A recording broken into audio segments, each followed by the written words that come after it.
तो जैसे कि आप इस वीडियो में देख सकते हो कि आज हम बात करने वाले हैं न्यूक्लियोसोम की। न्यूक्लियोसोम क्या होता है? जो lowest level of chromosome organization होता है, मतलब कि पैकेजिंग जो होती है डीएनए की वो 3 लेवल पे होती है। एक होती है प्राइमरी, एक होती है फिर सेकेंडरी, एक होती है टर्सरी। तो जो प्राइमरी लेवल की जो पैकेजिंग होती है वो हमारा करता है न्यूक्लियोसोम। मीन्स न्यूक्लियोसोम के फॉर्म में हम डीएनए को सबसे पहले रैप अप करते हैं किसके अराउंड? हिस्टोन के अराउंड। हिस्टोन क्या होता है? हिस्टोन एक बेसिक मतलब अमीनो एसिड की बनी हुई, मतलब उसमें मोस्टली जो होते हैं वो लाइसिन और आर्जिनिन बेसिक अमीनो एसिड होते हैं। उसकी प्रोटीन होती है, पेप्टाइड्स होते हैं। उसके चारों तरफ हम, जैसे कि आप यहाँ पे देख सकते हो, हिस्टोन ऑक्टोमर के चारों तरफ ये डीएनए को रैप अप करते हैं। क्यों करते हैं? क्योंकि हमारे जो न्यूक्लियस में इतनी जगह नहीं होती कि डीएनए को हम रख सकें ऐसे फैला के, क्योंकि हमारा डीएनए जो होता है उसकी लेंथ अप्रॉक्स 2 मीटर होती है। अगर हम डीएनए की लेंथ निकालना चाहें तो वो हम निकाल सकते हैं, क्योंकि हमें पता है हमारे डीएनए में कितने बेस पेयर हैं, जो कि अप्रॉक्स 10 पावर 6 मतलब बेस पेयर्स हैं, और 1 से 10 बेस पेयर के बीच की डिस्टेंस हमें पता है, जैसे कि हम लोग लिखते हैं, तो उससे मल्टीप्लाई करके हम उसकी डिस्टेंस निकाल सकते हैं। और जो हमारा न्यूक्लियस होता है उस न्यूक्लियस का जो मतलब एरिया होता है वो बहुत छोटा होता है, माइक्रोमीटर के अंदर होता है, और हमारा डीएनए मीटर में होता है। सो इसलिए हमें डीएनए को कॉम्पैक्टली पैक करके कंडेंस करके रखना होता है। तो अब हम बात करते हैं न्यूक्लियोसोम की। न्यूक्लियोसोम क्या होता है? न्यूक्लियोसोम हिस्टोन प्लस डीएनए, यानी हिस्टोन प्रोटीन ले लीजिए और डीएनए, ये दो मिला के मिलते हैं न्यूक्लियोसोम बनाते हैं। जैसे कि ये फिगर में जो दिखाया गया ये एक न्यूक्लियोसोम है। यहाँ पे जो ये हिस्टोन ऑक्टामर है उसका हमने फिगर यहाँ बनाया है। इसमें H3 H4 H2A H2B means 4 तरह की हिस्टोन प्रोटीन होती है। 5 तरह की टोटल होती हैं, 4 ये 5वीं है। ये 5वीं जो है H1 ये पार्टिसिपेट नहीं करती हिस्टोन ऑक्टामर की। मीन्स हिस्टोन ऑक्टामर, डीएनए और H1 ये 3 चीज़ें मिलकर बनाती है हमारा न्यूक्लियोसोम, या आप सिंपली कह सकते हो कि हिस्टोन और प्लस डीएनए मिलकर हमारा बनाता है न्यूक्लियोसोम। अब इसको भी हम समझ लेते हैं कि कैसे ये रैप अप होती है। जैसे कि फॉर एग्जांपल ये हमारा क्या है? ये हमारा है न्यूक्लियोसोम। ये जो स्केच हमने ली है इसको मान लेते हैं न्यूक्लियोसोम, और अभी हमारे पास ये लीड है, इसको मान लेते हैं डीएनए। तो ये कैसे रैप अप होता है थोड़ा हम दिखाते हैं आपको, जैसे इस फिगर के हिसाब से आप इसमें देखिए लाइव। तो ये डीएनए है, इसको हमने रैप करना है। एक बार रैप हुआ, देखिए एक बार फुल राउंड लेगा, ये डीएनए पूरा राउंड लिया, देख सकते हो आप। इसके बाद दोबारा आता है, बट ये फुल राउंड नहीं होता, यहीं से मुड़ जाएगा। मीन्स ये एक तरह से आप देख सकते हो डबल राउंड नहीं लेते, ऐसा कुछ रैप अप होता है ये कुछ इस तरह से रैप अप होता है। और इसके बाद यहाँ पे ये दूसरा कोई आ जाता है, फॉर एग्जांपल हम दूसरा ले लेते हैं, इसके अराउंड फिर ये इधर रैप अप होने लगता है, ये ऐसे।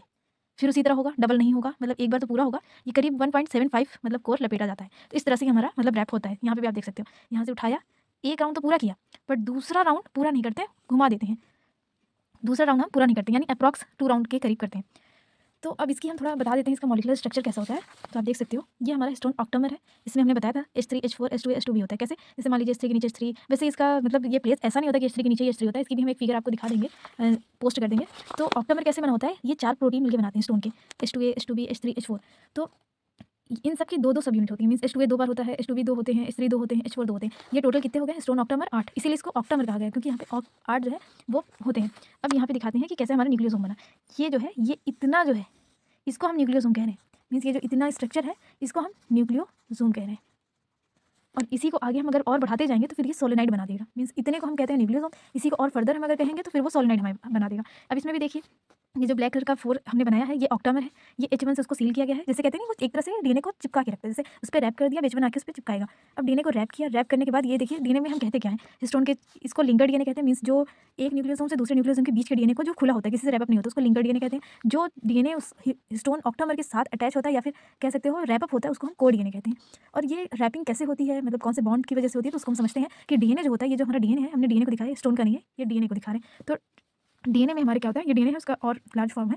तो ये देखिए डीएनए नेगेटिवली चार्ज होता है। क्यों होता है? क्योंकि इसमें फॉस्फेट ग्रुप होता है। फॉस्फेट ग्रुप की वजह से डीएनए हमारा नेगेटिवली चार्ज होता है, ये नेगेटिव है, और हिस्टोन हमारा क्या है? पॉजिटिव है। क्यों पॉजिटिव है? क्योंकि इसमें आप देख सकते हो आगे, हिस्टोन हमारा बेसिक नेचर का होता है, मींस पॉजिटिव चार्ज होता है। क्यों होता है? क्योंकि इसमें लाइसिन और आर्जिनिन बहुत ज्यादा होता है, अमीनो एसिड। और डीएनए नेगेटिव है, हिस्टोन पॉजिटिव है, तो डीएनए और हिस्टोन मिलकर क्या बनाते हैं? न्यूक्लियोसोम। इलेक्ट्रोस्टैटिक बॉन्ड बनता है, इलेक्ट्रोस्टैटिक बॉन्ड की वजह से ये रैप अप होते हैं और न्यूक्लियोसोम बनाते हैं। फिर न्यूक्लियोसोम फर्दर कंडेंस होता है और सोलेनाइड बनाता है, सोलेनाइड को और फर्दर कंडेंसेशन होती है और क्रोमेटिन फाइबर बनाते हैं। क्रोमेटिन फाइबर भी दो तरह के होते हैं, एक होते हैं हेटेरोक्रोमेटिन, एक होते हैं यूक्रोमेटिन। यूक्रोमेटिन जो होते हैं वो ट्रांसक्रिप्शन एक्टिव होते हैं, मींस ये जीन एक्सप्रेशन करते हैं। और जो हेटेरोक्रोमेटिन होते हैं बहुत ही मतलब कॉम्पैक्टली पैक्ड होते हैं, तो वो डीएनए खुलते नहीं है। जब खुलते नहीं है इस वजह से वहाँ पे ट्रांसक्रिप्शन नहीं होता, ट्रांसक्रिप्शन नहीं होता तो इस वजह से उसका जीन एक्सप्रेशन नहीं होता। मींस ये ट्रांसक्रिप्शनली इनएक्टिव होते हैं, ये यूक्रोमेटिन ट्रांसक्रिप्शनली एक्टिव होते हैं। क्रोमेटिन फाइबर फर्दर कंडेंस होंगे और क्रोमेटिड बनाएंगे। क्रोमेटिड कैसे होता है? जैसे ऐसे, ये हमारे क्रोमेटिड है, और क्रोमेटिड फर्दर जो है फिर मेटाफेज में आपने पढ़ा होगा, प्रोफेज मेटाफेज, वहाँ पे ये क्रोमोसोम बनाते हैं कुछ इस तरह से। ये हमारा क्रोमोसोम है, इसी का मतलब 1 क्रोमेटिड से 2 क्रोमेटिड बन जाती है और वो क्रोमोसोम बोलते हैं। फिर ये जैसे कि पढ़ा होगा आपने मियोसिस, जब माइटोसिस होती है तो एक क्रोमेटिड हमारी इधर चली जाती है, एक इधर चली जाती है, ऐसे 2 सेल जब डिवाइड होती हैं तो उस टाइम पे। तो ये था उसका बेसिक्स। आगे हम आपको दिखा देते हैं थोड़ा कि कैसे अरेंज होता है। जैसे H3 H2 जब डीएनए रैप अप होता है, ये हिस्टोन टेल है, ये हिस्टोन की टेल है, यानी कि जो ये किसकी है? H2A की टेल है, ये H4 की टेल है, ये ऐसे टेल निकली होती है, इसमें मॉडिफिकेशन होती है जिसकी वजह से जीन एक्सप्रेशन पे फर्क आता है। ये हमारा डीएनए है, ये जो है ये हमारा डीएनए है। इस पे भी इनकी पोजीशन फिक्स होती है, मींस H3 जो होते हैं वो आगे साइड पे होते हैं, H4 भी आगे की साइड होते हैं, H2A H2B बीच में या पीछे की साइड होते हैं। इसके अलावा और अगर आप देखना चाहो तो इस बुक में और भी अच्छे से बताया गया है, यानी कि फिगर्स के थ्रू बताया गया है।